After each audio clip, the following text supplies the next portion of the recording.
50 years ago, Australia was a very different place. 50 years ago, attitudes to health were very different too. 50 years ago, Mickey Halliday was the young mother of 2 children with severe asthma.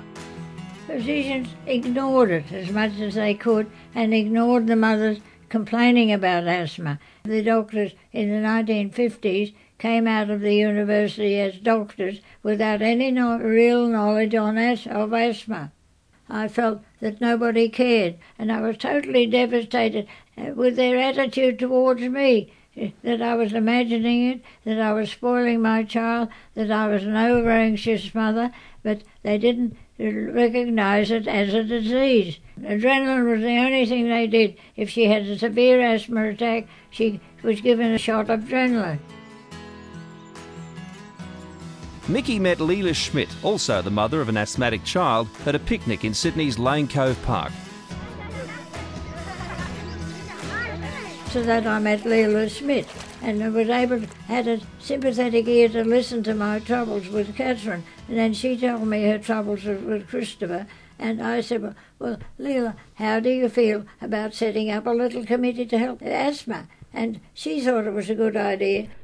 The attitude, what the devil is she doing? She's a social butterfly. What's she talking about? She's got no right to be involved in anything like that. I thought there was a job ahead of me, and I was determined to do that job.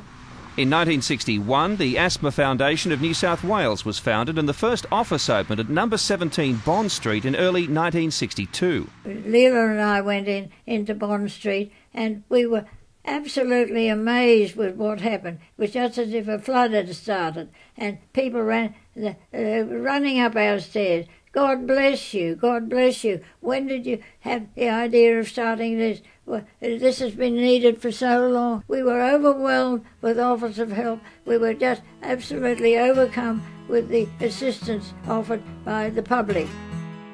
The Foundation's purpose was to raise money for asthma research, and it was immediately successful.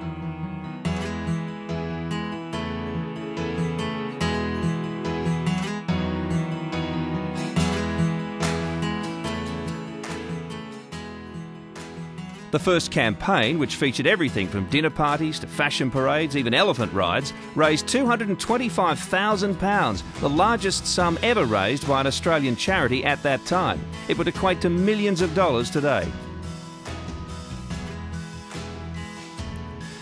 This money helped to kick-start asthma research in Australia and the careers of young researchers like Anne Woolcock,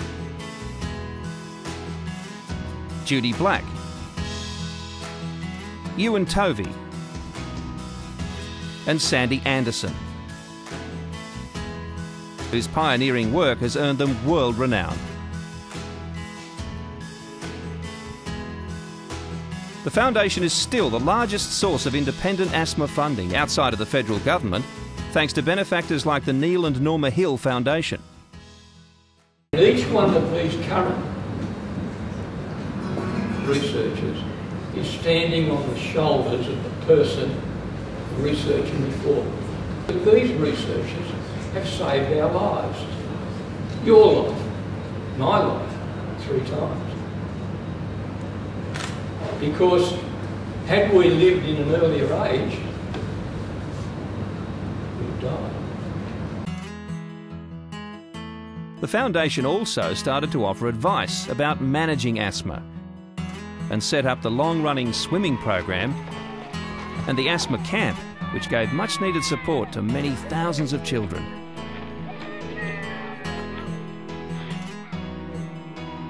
The history and origins of the Foundation have informed our purpose, which is to support people living with asthma today and to free the community from asthma tomorrow. And we remain committed to the values of excellence, integrity and independence, values which have helped create the great organisation we have today.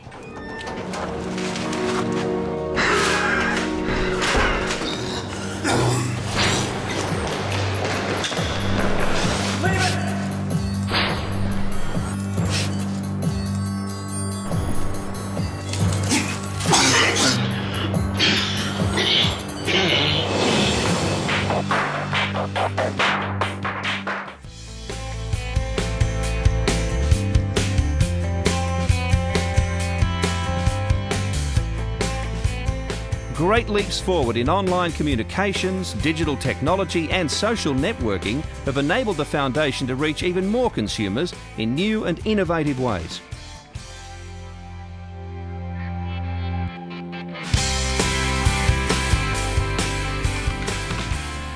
Our interactive website enables people to download reliable asthma information, read the latest news, sign petitions and subscribe to daily asthma alerts. The Asthma Information Line, manned by trained health professionals, enables people to get free help and advice about how to best manage their asthma. Asthma Information Line, Bryony speaking.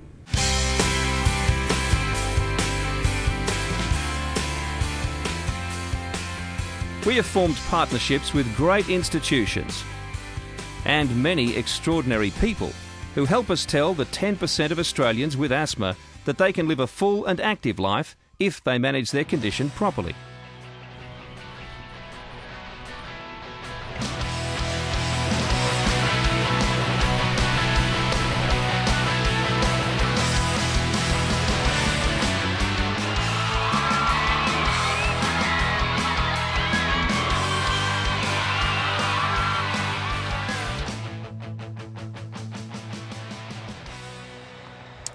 Our independence has also allowed us to advocate strongly on behalf of the 800,000 consumers with asthma in New South Wales.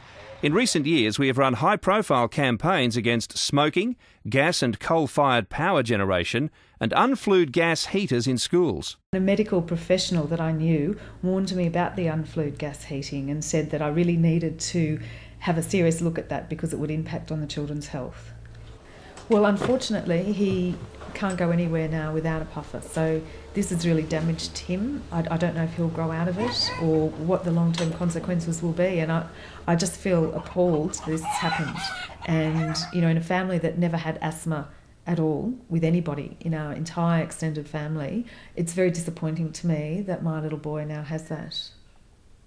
Well, the Asthma Foundation and the asthma community have made some magnificent improvements over the last 50 years, but of course there is always more to be done. Australia still has the highest, or one of the highest, incidences of asthma anywhere in the world.